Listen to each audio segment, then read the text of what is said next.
Hey everyone, this is Lourdes Turrecha, founder of the Rise of Privacy Tech, or TROPT as we like to conveniently abbreviate. Welcome to the TROPT Webcast. As you know, our mission is to fuel privacy innovation, and very recently we released a white paper defining the privacy tech landscape. In conjunction with a white paper release, we're also releasing interviews with some of the privacy tech leaders, so founders, experts, investors, advisors that we worked with or that we interviewed when it came to the white paper.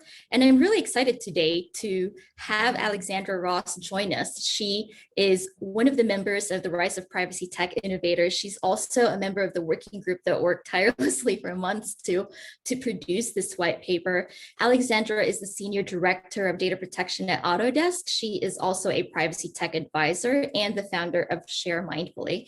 Alexandra, welcome to the TROPT Webcast, and thank you for sharing with us your time and your expertise. Thanks for having me, Lourdes. Of course, my pleasure. So I'll dig right into it.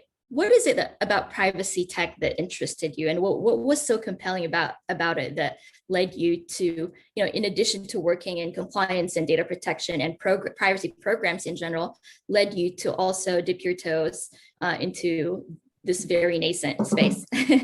It's a good question, Lourdes. And I think, two main reasons. One is, working at a company. So working for Autodesk, I see some of the challenges that companies face in terms of building out a privacy, security, data ethics program, and what are the tools that are available. So part of it is just having more of a kind of finger on the pulse of what's happening in the industry, so I can bring that back to my stakeholders within my organization. The other is just that, I'm at a point in my career where I'm looking for other areas of to share my knowledge and gain experience in different industries, or sort of find sort of extracurricular activities. And so looking for those advisory roles, board positions, kind of areas where I can influence and add value, hopefully, to other organizations, led me to working with you in the Rise of Privacy Tech, and also the advisor role that I currently have at BreachRx, which was just sort of a way of getting to know different people in related industries and share some of my knowledge and experience, but also gain some insights into what's happening in a startup environment, which I haven't worked in a startup for a very, very long time. I've been with more established companies over the course of my career. For quick, for those founders out there or privacy tech startups are looking for advisors or experts in privacy and may want to work with you, what are some of the things that you're looking for when you're making that decision? There are, I think Crunchbase lists more than 800 privacy tech startups now. And so obviously, in addition to accounting for conflicts of interest, what are some of the other factors that you take into account when you're deciding, hey, I really want to work with this privacy tech startup? Yeah. So, I think a lot of it is the personality, honestly, of some of the founders and the people that you're going to be working with. I mean, I think there's a lot of really good ideas out there, and there's a lot of good companies that are trying to find their space in this privacy ecosystem. But I think so much of it comes down to the actual execution and the founders, and sort of, do you click with them? Do you get a sense that they're really going to pursue some of their goals? That's what sort of attracted me and led me to partner with some of the companies that I have advised over the years, and some of the organizations that I participate in, whether it's the IAPP or the Future Privacy Forum or your organization. It's really that sort of human connection with the people involved that are working on implementing that technology. I couldn't agree with you more. Privacy is such a close-knit and small, I mean, relative, it's growing, but it's such a small, especially in the privacy tech space, small community, that relationships matter so much in this space. And a lot of it is all about relationship building and knowing the right people, especially when you're buying a product, right? Like if you have two equally good products, I would probably buy one from Alexandra versus from a stranger, because I know Alexandra. And if something's wrong with the product, I can always call you up and say, hey, you told me this use case was going to be solved by this product, but it turns out that's not the case. So I couldn't agree with you more on that point. Which types of privacy tech startups do you find more promising? So it's such a, we worked on this space and defining the space and the categories in our working group. And we've kind of come up with some categories. And I'm curious, which ones do you think are going to be the next wave of successful or promising privacy tech startups? Yeah, well, I think there's sort of two questions that you're asking. And I think, what I'm looking for either, that I'm going to bring back to my colleagues at Autodesk, or that I would maybe recommend to a friend who's a privacy professional, are the sort of, block and tackle basic functionality to get a privacy program up and running, or to maintain a privacy program. Because I think we are so, well, maybe I'll just speak for myself. There's so many things that go into running a global privacy program. Add on to it if you're dealing with risk or policy or data ethics, like there's just so many moving pieces. So looking for a privacy tech vendor that either offers a variety of modules that can solve, a host of problems that actually sort of work, I think is sort of step one. So looking for those solid foundational, how to actually get work done within a privacy program implementation, to take something that's either not getting done at all, and so companies are out of compliance, or is taking so many manual man hours that it's just not scalable. I think the other part of your question is sort of what's the next big thing in privacy tech, or where do I see some of the kind of hot or interesting issues are really around either platform, so like incident response platforms, privacy or security incident tracking, or things that are either implementing AI and machine learning in their functionality, or going to help companies deal with some of the legal and ethical and compliance issues around AI and machine learning. That's where I think we're starting to see more and more emerging privacy tech. And I think that's really interesting, just because I think the AI ML space is really interesting. I love that you answer this question two ways, and I actually really only intended it the second way you answered it, but I love the first one because it now opens up, I have a couple of follow-up questions there, and I wish I'd thought about this question myself as opposed to you answering it that way. So when you say it works, there are a couple of ways that comes to mind, having been in your position a couple of years ago as the potential buyer of privacy tech. When you say it has to work, are you talking about the UI as someone who's a user of a privacy program, privacy tech tool, or are you talking about the backend integration that your IT team is going to have to do to make it work, or all of the above, or are you talking about something else entirely?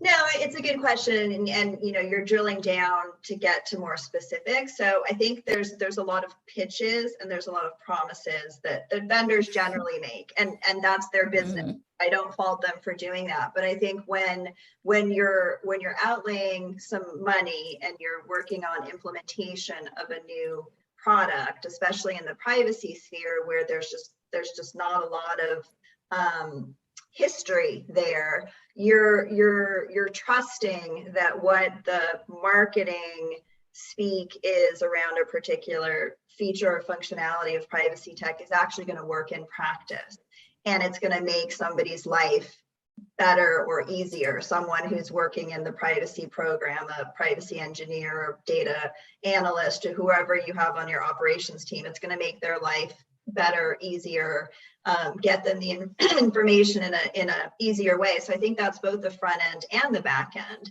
Mm-hmm. I'm not expecting perfection. I'm not expecting the silver bullet. I'm not expecting that a particular product is going to make a company compliant. I actually sort of not at all. Don't appreciate when it's cringy. The privacy tech guarantees compliance, because I think it's all there. Always going to be some choices that you're going to have to make in terms of how you implement a tool. But I think anything that takes just from basic, takes a manual process and automates it, add some sort of search capabilities, reporting capabilities, ease of use for the UX, like you said, is a benefit. So that's what I generally mean by work, is both that front end and back end component. Yeah, no tool is going to get a company privacy compliant. We've seen a lot of that marketing speak leading up to the GDPR. We're going to get you GDPR compliant, and then the CCPA, get CCPA compliant, and it is quite cringy. I'm with you on that. If you don't mind, there's a specific use case that comes to mind that I've seen, not just in my own experience, but others talk about as well, where obviously pitches and promises, like you said, that's kind of part of the sales spiel, and you're not going to fall a startup for doing that. But one thing that keeps coming up is, you see a company promise all these things, and then you end up actually building the product for them after you buy them. So is it something that you've experienced or come across with in your experience dealing in the privacy tech space? Not that exact experience. I mean, honestly, we have a very limited suite of tools at most of the companies that I've worked for. So that hasn't necessarily come up specifically, but, I would maybe put a positive spin on that, or potential positive spin on that is, especially with these emerging privacy tech companies, they're potentially in beta, or they're looking for that sort of first set of customers that are going to be providing them input to help them improve their product over time. So I think if you go into that knowing what the expectation is, and that there is going to be a lot of back and forth, and that you're actually helping to improve the product over the long term, maybe that's not necessarily a bad thing. But if you do go in with a different set of expectations, and you're being asked to provide input on something that you thought was fully baked or fully realized, then maybe that's where the disconnect comes from.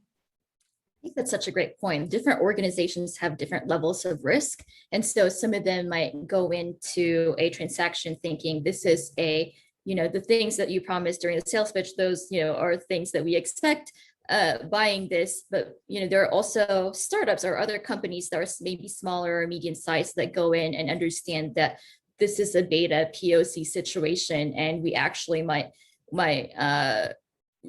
really appreciate being able to dictate the roadmap for this product. So I think that's a great point there. I think it really just depends on who the prospect is and what their level of risk is.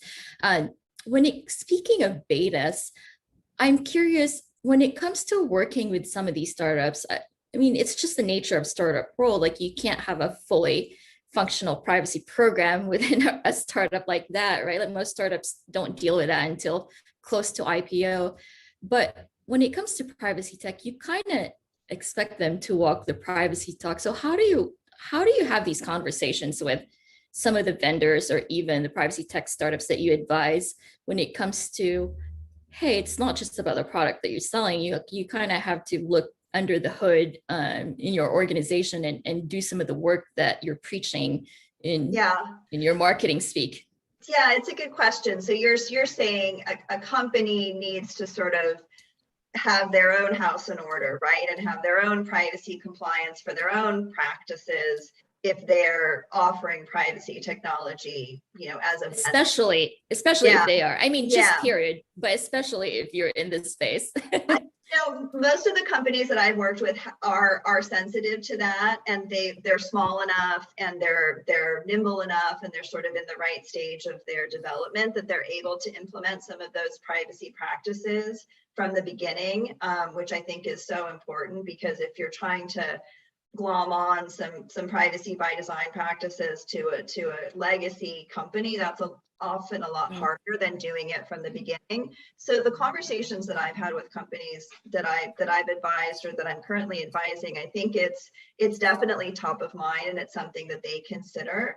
It's interesting that they're also talking about diversity of their hires. They're talking about a lot of the things that are becoming more and more common practice, just in terms of your employee population, especially as we're working during, COVID times, remote workforce, how to keep their workforce engaged. So they're as an employer, they're struggling with the same challenges that we all are in terms of this new sort of way of working, whether it's we need to implement these privacy and security practices in our own house, whether it's diversity and inclusion, whether it's engagement of our employees. So I've definitely had those conversations with the companies that I'm advising. And I honestly don't think I would work with a company who didn't think that was important, that didn't think that having their own privacy house in order and their own sort of privacy compliance with their own systems and employee population was important. I don't think I'd be able to advise them properly. Yeah, absolutely. And it's good to hear. And I've certainly worked with founders who, it's just easier to work with them because they get it. This is the business that they chose to be in. So it's good to hear that in your own experience, you've had, way positive experiences with those privacy tech startups that you're working with compared to just tech startups in general who just want to move fast and break things. So good to hear that in general, that's and I think it's also, in my opinion, the privacy tech companies that are going to succeed are the ones that are based in those sort of values, and the founders and the people working within the organization have an understanding of privacy and come from some sort of privacy background, whether they come from a legal background or an engineering background or a security background, whatever drew them to be a founder of a privacy tech organization, that's coming from sort of a good place. I think where you're seeing some of the privacy tech that sort of makes you go, what's this all about, are investors or founders who think privacy tech is this new hot thing, but they know absolutely nothing about privacy or security. And they think, aha, this is this new, train that I'm going to ride. And they sort of don't get it. And I think that's a problem. Yeah, that's a great point. It's one of the points that Startup Accelerator, Y Combinator makes when it comes to, why this startup, right? Like, why the founders? Why are they the right people to make this thing happen? And I think that question is an important question and ask in the privacy tech, not just in startup world in general, but even in the emerging privacy tech space. And that's one of the reasons also that we put together the Rise of Privacy Tech to connect investors and founders who may not have the background or experience, but who really want to solve privacy problems through, by building tools with experts who can then help them out in that space. So like you, for instance. So that's a really great point. What are some of the challenges you're seeing beyond walking the privacy talk and getting your privacy house in order? What are some of the challenges you're seeing these privacy tech startups struggle with? So may they be your vendors or potential vendors or the startups that you advise?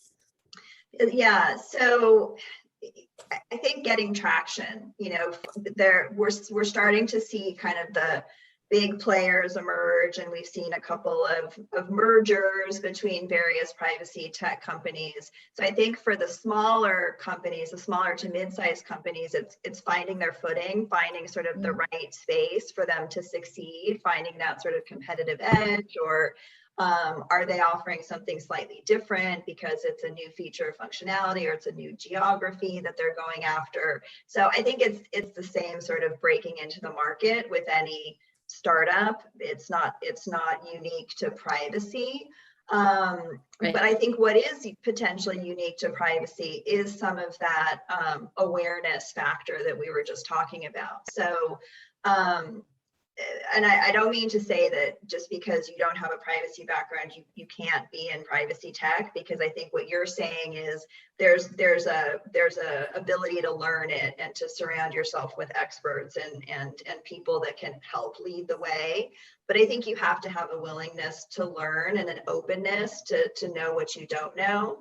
And I think in the privacy space, because it's still fairly new, however long we say it's been around, 15, 20, 25 years, that the privacy in the US has sort of been a thing that people like us have been working in.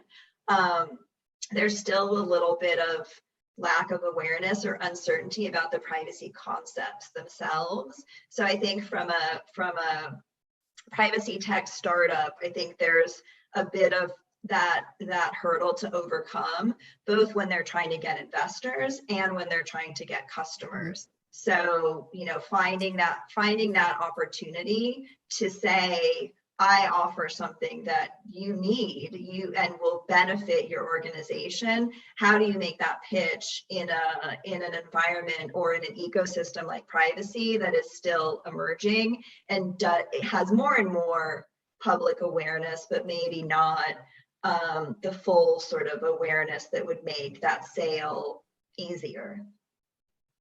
There's certainly a lot to unpack there, and what you said about gaining traction and breaking into the privacy space is one of the findings that we found too at the Rise of Privacy Tech, along with getting funding for privacy tech early on in the pre-seed seed stage.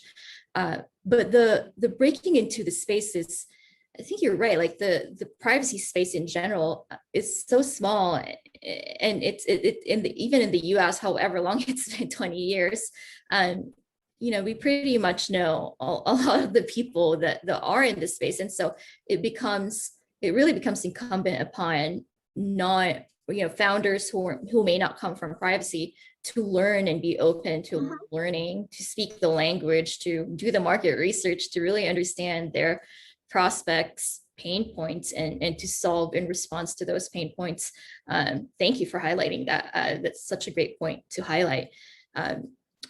Beyond some of the compliance problems and the programmatic problems that you yourself are feeling right now in your role, what are some of the other privacy problems that you wish there was a tool for? And you can get as playful as you want. You don't have to stay in the B2B space. We can talk B2C. We can, even as a consumer or as a mother, or feel free to go.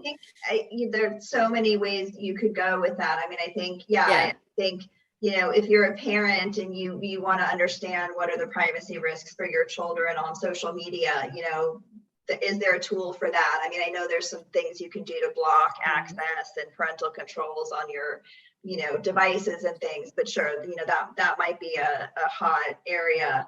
For me, it's more, how do the components fit together? So it may not be this individual tool or technology in the privacy space, but how does it fit as a purchaser or as an advisor to a company? I think what I'm always trying to look at is, how does this particular vendor fit into the larger ecosystem? So if I'm a purchaser, how does this particular privacy impact assessment platform or data discovery tool or cookie management tool, how does it work with all the other things that are happening in the organization, either the other modules that vendor offers or the other tools that are part of the company's tech stack? So does it integrate with the GRC tool? Does it integrate with the vendor management tool? So kind of looking at it more from a systems integration perspective.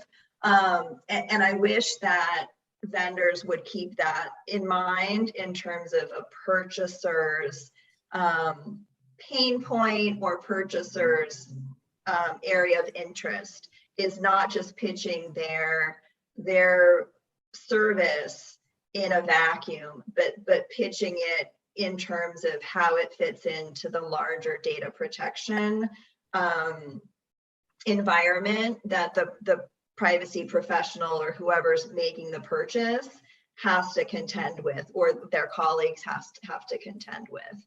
So to me, that I think is where I'm coming from, because I may not be the individual purchaser, or I may not have the budget, but I'm influencing my security colleagues or my privacy program colleagues or my data scientist colleagues, and I might say, hey, there's this great product that I heard of. or I might be invited to some of the meetings to take a look at some of the vendor options. And that's where those are a lot of my comments, is how does this tool, yes, this sounds great, this particular feature of functionality, but how does this fit into everything we're trying to accomplish as a company, and the risks that we have to contend with, and also the value that we're trying to get out of understanding our data. Yeah, I think that's such an important thing to highlight, right? Beyond the problem that they're trying to solve, how does it actually integrate? We only need to look at the closest adjacent industry, cybersecurity, and even IT, to know that this isn't unique to privacy tech. This has been a serious problem in other industries as well. And we see that not just, between cybersecurity solutions, but also we're starting to see it between privacy tech solutions. And we're definitely seeing it as we start to see mergers and ensuring that some of the, that's one of the reasons why we have those, is that these platform type of privacy tech companies are now then integrating these solutions to be able to offer that type of ease of integration, seamless integration type of platform to customers. But you also touched upon another great point about the different customer personas in privacy tech, which highlights the cross-functional nature of privacy, right? You may not be the one who has the budget, and in other cases I've seen, privacy teams split it up with InfoSec teams or IT teams, especially leading up to GDPR, where there may not have been a budget early on in the year. So everyone really had to pitch in, or whoever had the budget just paid for the tool. But you're right, like you see GRC teams own the product, or IT teams, and in certain use cases, marketing teams when it comes to those cookie consent tools. But the privacy team is always there, sitting and advising on whether or not this is actually going to solve for those privacy problems that are raised by compliance laws or data protection laws like GDPR or CCPA. I feel like we can keep talking about this forever. I do want to be mindful. No, you bring up a good point about the personas, because I think for companies, for privacy tech companies trying to get, the traction we were talking about, who do they go after? Like, who do they approach at a particular company? Do they approach the chief privacy officer, or the chief security officer, or the general counsel? And every company is different. Every company has a different organization and buying power and budget sort of the way that they're spending their money on these tools. So it's interesting, because I've had conversations with companies that I'm advising, and they're like, well, who should we go after? And I'm like, it depends, at different organizations, here's where you have the influence, and here's maybe where you have the buying power. So trying to get a better understanding of that, and how do you sort of break into different industries, or do you try to go in through a consulting or the insurance, like the other third parties? I mean, I'm seeing a lot of ways that vendors are leveraging insurance brokers or consultants, and they're sort of the preferred tool with those other third-party organizations, and that's sort of their way in, as opposed to having the direct relationship with the customer. So it's an interesting dynamic, and we'll have to see how that plays out with privacy tech. There's so much that we can learn from adjacent industries like cybersecurity, because that's certainly a trend that's been in place in cybersecurity, going through the insurance companies or through professional services company, consulting firms, and even channels, right? Marketing channels in that space. Alexandra, thank you so much for sharing your time with us. I do want to give you the opportunity to share any calls to action that you might have, or if you want to be found online, where the TROPT community can find you if they want to continue engaging with you, or any other things that you find interesting that you think might be relevant to our community. So here you go. Okay, great. Well, thank you. So I would just encourage everyone to take a look at the white paper. I think it's a really good resource. Thank and you. hopefully will enlighten everyone in the privacy tech ecosystem. I'll just say that I recently relaunched my website, theprivacyguru.com, and so please take a look. Send me any feedback. I'm available for speaking opportunities and advisory roles, and would love to chat with folks about what we talked about today or other things related to privacy, security, or data ethics. Thank you, Alexandra, and thank you, everyone. Yes, please do check out the white paper. So it's, defining the privacy tech landscape, and we go into defining it, categorizing it, and looking at some of the challenges that we're seeing, and looking into the future of privacy tech and the trends that we're seeing in this space. So thank you, everyone, and thank you, Alexandra. So until next time, then, thanks. Thank you.